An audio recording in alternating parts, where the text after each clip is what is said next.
Picture this. You are sitting in a comfortable train seat. Outside the window, there is only blackness. And somewhere above your head, right now, hangs the entire weight of the sea. You are inside the Channel Tunnel, 50 kilometers of concrete and steel, laid deep inside an unstable seabed. It cost more than $15 billion to build. Many call it the most complex engineering structure in human history. But here is the truth almost no one tells you. This tunnel is not a victory over nature. It is a war, a daily exhausting battle against water, pressure, heat, and fire. And that war never stops. Let me take you back. Long before the first modern machine touched the rock, men had already tried to beat this stretch of water. The first large-scale channel tunnel project was launched at the end of the 19th century.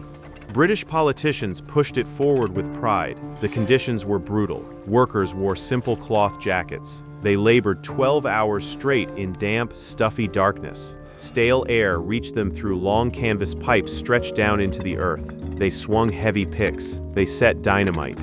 They fed primitive steam drills, and every hour the tunnel crept a little deeper under the sea.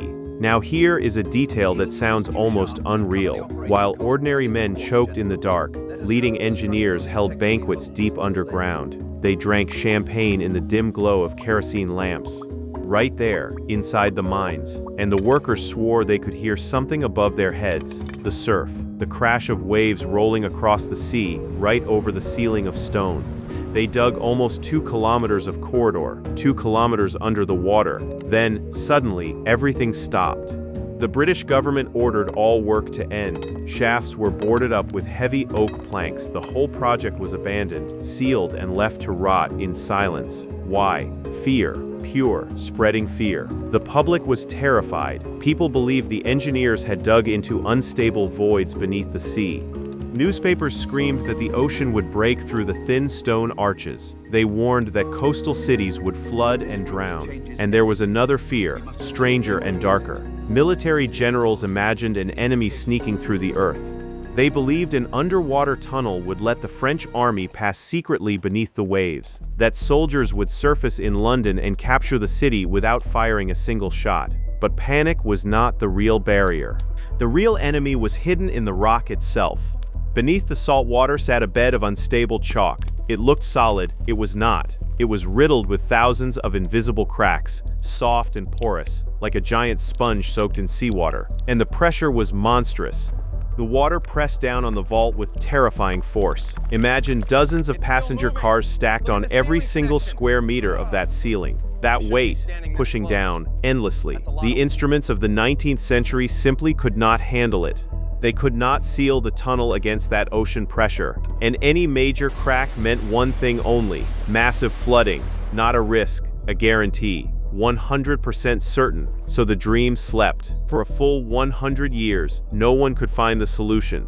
That is your first lesson from this stretch of water. It does not care how bold you are. It waits. Then, in 1988, humanity came back. This was the second attempt, and by far the most ambitious. A true assault on the channel, on the water the French call La Manche.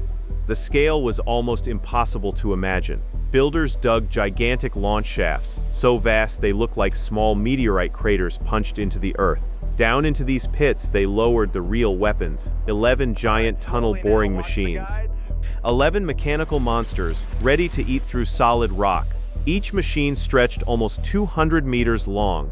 Each weighed over 1,000 tons. Picture something larger than 2 full-size football fields, crawling forward through stone in total darkness. Inside, the operators sat in cramped cabins. Around them, hundreds of gauges and screens glowed. The engine roar was so loud that speaking was useless. Men communicated only by gestures, hands moving in the noise. These machines ran around the clock, cut off from daylight, trapped in unbearable heat, pouring off the diesel engines. It was a world of iron, sweat, and endless vibration, and the skeptics were loud.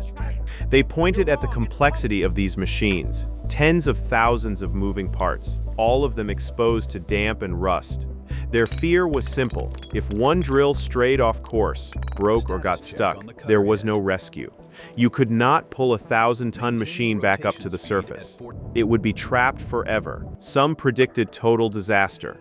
They said the project would stall and never move again, that $15 billion would become a useless underground tomb, a dead weight dragging down two entire economies. But look at how the machine actually worked.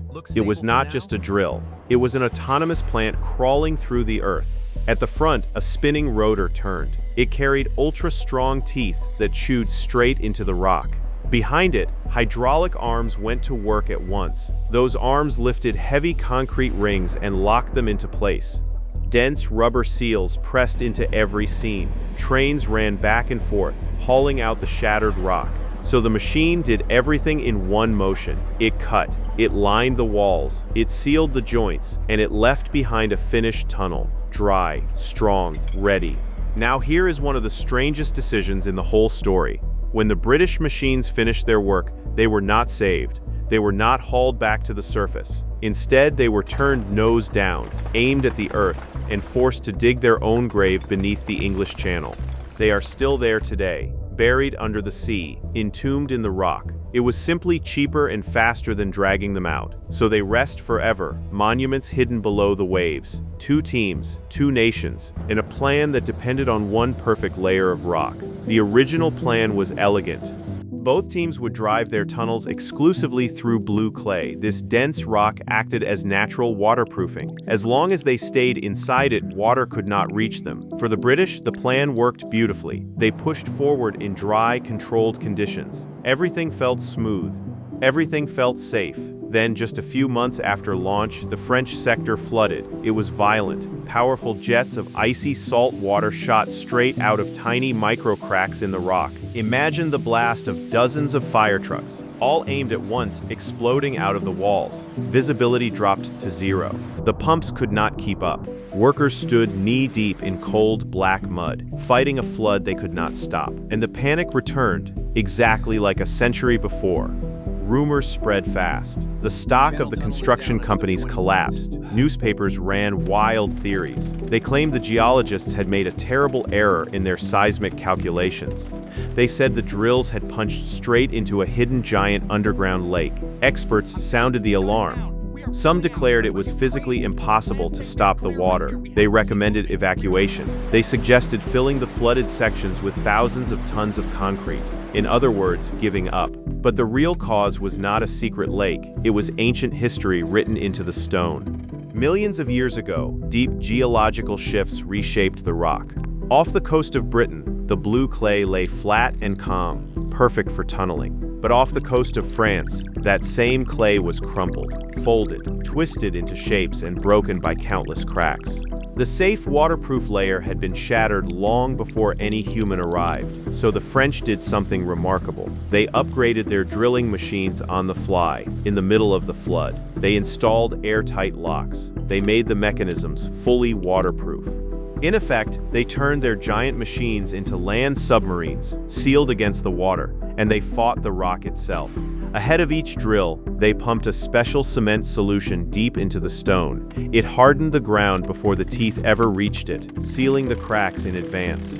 That is the pattern here. Every time the sea attacks, humans must adapt, right now, or lose everything. Now came a challenge that sounds almost mathematically impossible. Two teams, British and French, had to meet deep underground. They were drilling toward each other across tens of kilometers of solid stone. Think about that. Two blind machines, buried far below the sea, aiming to touch in the middle, in total darkness, with no clear line of sight between them. And the danger was razor thin. A tiny error in the angle of inclination, just a fraction of a degree, could ruin everything. The two tunnels would slide right past each other, unnoticed, and vanish into the rock. $15 billion, wasted in silence. Normal tools were useless here. Radio signals could not punch through the thick salt water and rock. The machines were cut off from the outside world, so the engineers turned to precision on an almost cosmic level. They accounted for the curvature of the Earth itself. They calculated how gravity would tug on their instruments and bend their readings. Then they deployed a sophisticated laser guidance system, backed by careful seismic scanning. A laser beam cut through rock dust and vibration. It landed on sensitive targets mounted inside the machine. That beam let them adjust course by millimeters. Millimeter by millimeter, they steered two blind giants toward a single meeting point deep beneath the waves. When the moment came, the British first drilled a tiny test hole, just a few centimeters across. They used it to check the pressure and the air quality before firing up the main rotor. Then the last stone wall collapsed, and through the gap, ordinary workers from both sides reached out. British hands and French hands met and shook in a historic handshake as applause echoed through the tunnel. And the number behind that handshake is stunning. After tens of kilometers of blind digging, the two moles met with a final horizontal error of just 35 centimeters. 35 centimeters under the sea, almost perfect. Then the tracks were laid, and the first high-speed trains raced through the darkness. It felt like triumph, complete and final. But the sea was not finished, and neither was fire. In autumn 1996, disaster struck. A large freight train carrying dozens of heavy trucks caught fire deep inside the tunnel. The flames leaped from car to car. Thick black smoke filled the space in minutes, swallowing everything. And the heat became unimaginable. At the source of the fire, the temperature soared to 1,000 degrees Celsius. The tunnel turned into a blast furnace, a glowing throat of flame beneath the ocean. The rubber on the truck wheels melted into boiling, toxic resin. The wall lamps burst one by one, plunging people into darkness. Steel carriages began to soften and melt. Heavy concrete vaults peeled off the ceiling and crashed down. The fire raged for hours. Above ground, the world panicked. Television channels interrupted their broadcasts. Experts went on air and said the structure could not survive such temperatures. Their fear was chilling. They warned that the heat would widen the microcracks, that the ocean would finally break through the fire-cracked concrete, that tens of kilometers of track would flood and be lost. But the tunnel held. And the reason is a secret hidden in its design. There are not two tunnels down there. There are three. Two main tunnels carry the tracks. But between them runs a narrow safety service corridor, and that corridor is the key to survival. It maintains a high pressure of clean, fresh air. So when passengers evacuated and opened the doors into that corridor, something clever happened. The overpressure rushed out and pushed the smoke back into the fire zone. The clean air became a shield, holding the poison away from the escaping people. And the walls fought back too. The concrete was impregnated with a special compound. Under extreme heat, it did not simply crack all the way down to the steel. Instead, it peeled away slowly, in controlled thin layers. Sheet by sheet, it sacrificed itself. It protected the steel frame underneath from the killing heat. The tunnel survived not by luck, but by design. Today, that same tunnel is the busiest underwater transport artery in the entire world. Trains thunder through the darkness every single day at 160 kilometers per hour. The complex is packed with technology. Hundreds of intelligent surveillance cameras watch every meter. Thousands of kilometers of sensitive cables run through the walls.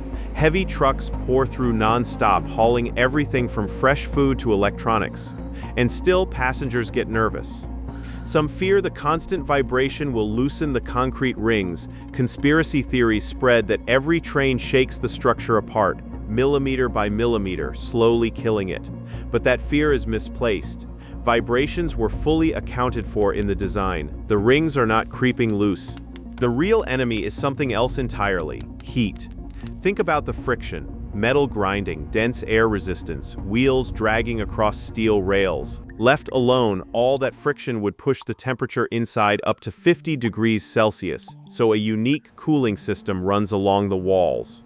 Huge pipes carry the fight against the heat. It demands enormous energy, roughly equal to several thousand household refrigerators, all running at maximum. Through those pipes, millions of liters of ice-cold water circulate without stopping. The water drinks up the heat and carries it away. Without that cooling, the rails would expand. They would swell in the heat and bend out of shape, and bent rails under the sea are a nightmare.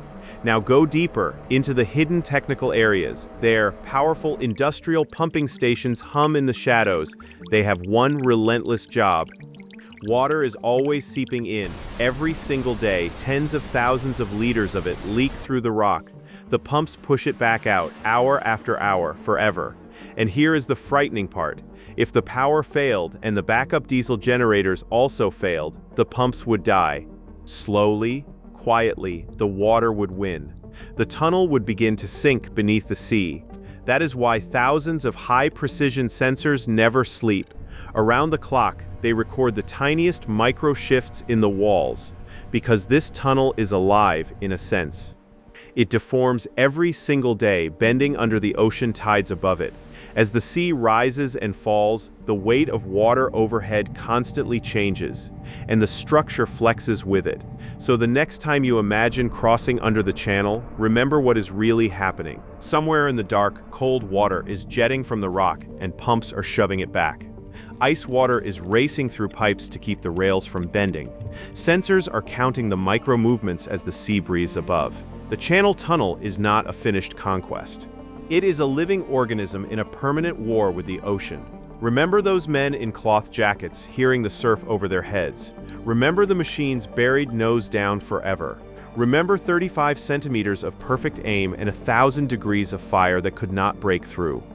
Every train that crosses is a small miracle of survival, balanced on the thin line between triumph and catastrophe. The sea never truly surrenders. It only waits. And down there, one flooded generator away from disaster, humanity keeps winning the fight, one pumped out liter at a time.